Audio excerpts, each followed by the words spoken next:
Hi, this is a geometry video giving us a quick reminder, quick revision of what's involved in Pythagoras' theorem for finding sides. Two examples we're running through. This is the first one.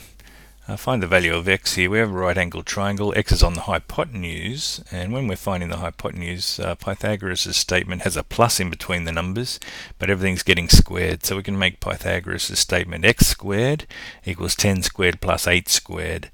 So everything's being squared, and there's a plus in between the two numbers. So we'll process that. 10 squared can be 100, 8 squared can be 64. Then we can have x squared equals 164.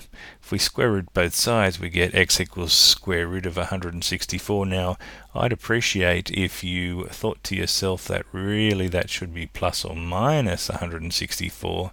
But the reason why we kind of ignore it for this purpose is that I don't think we're going to get a minus distance for the hypotenuse on a triangle. That would be a bit silly under geometry sort of contexts.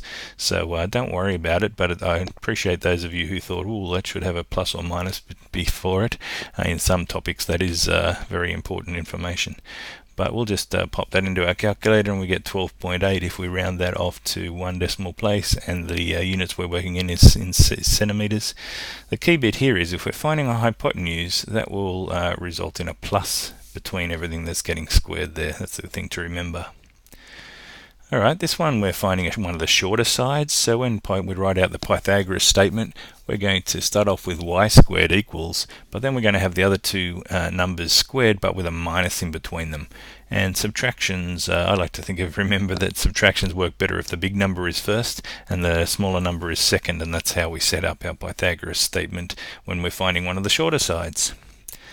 On the calculator, 17 squared is 289 and 14 squared is 196. I suppose while using your calculator you just type it all in. But we have to square root at some stage. And once again, technically that's a plus or minus out the front of that, but we'll ignore the minus version. And because it's a length that we're trying to find. Type that into our calculator, 9.6 meters to one decimal place you should be getting there. But the key bit here is when we're finding one of the shorter sides, whichever one it is, if we're not finding a hypotenuse and we're finding one of the shorter ones, that results in us needing a minus in between the two numbers that we're squaring there.